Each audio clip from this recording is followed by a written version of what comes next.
For 20 years, I was in charge of Walgreens' supply chain in the United States. Large company, $75 billion, 240,000 employees.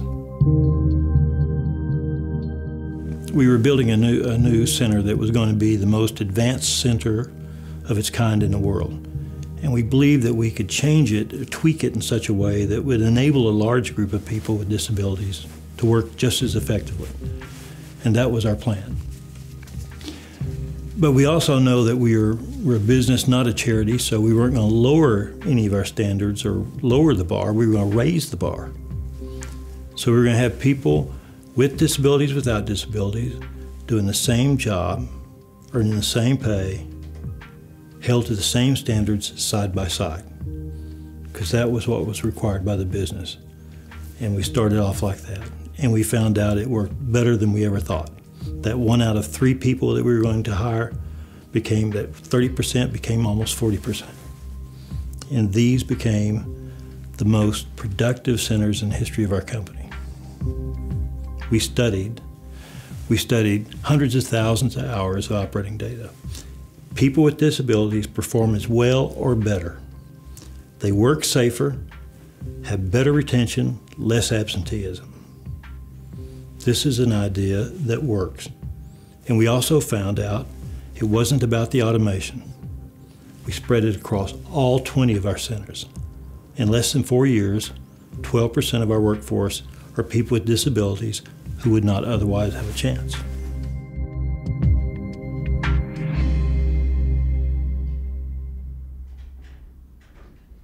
A lot of people assume that deaf people cannot operate machinery as effectively, or a lift truck. For instance, the procedure is for to honk the horn. How can a deaf lift person know their horn works? We decided to ask the person. We call it ATP. When we asked the first person, deaf person, how would you know your horn works?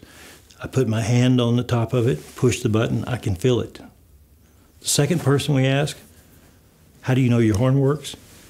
He said, what I do is I pull up behind a group of people who are talking, and I honk my horn and see who jumps. So we've had to learn never to assume what people can or cannot do. One time, one of the CEOs of a company came to visit, and at the end of it, he said, oh, this is great. I understand all this, but why would I do this? Because for every job I offer now, I have 200 people standing in line. Why should I do this? And I remember saying, why do we have all this power if we don't use it for good? And that kind of really summed it up. Why do we have this power if we can't use it for good? This was a crumb from our table that becomes a feast for another person. Why wouldn't we do this? And if we couldn't do something, who could?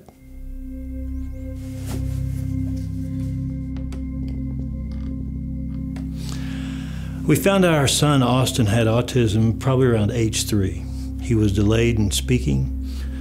We were typical parents. We just thought he was a boy and was delayed. Everybody else saw signs, we didn't. So we finally took him to the doctor and got the news that he would probably need services for the rest of his life with an uncertain future.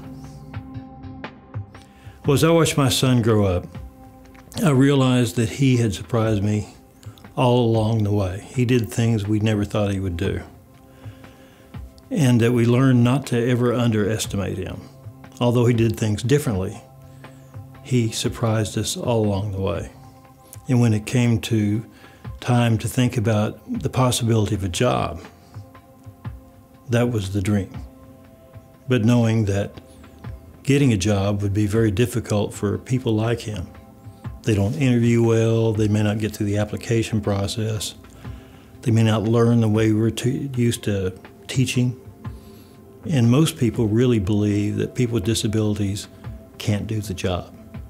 I think the view of people in the United States, I think the view in Sweden, I think the view is in China, I think the view is worldwide by 99.9% of us, that people with disabilities cannot do the job as well as somebody without a disability. That it is charity, not an opportunity.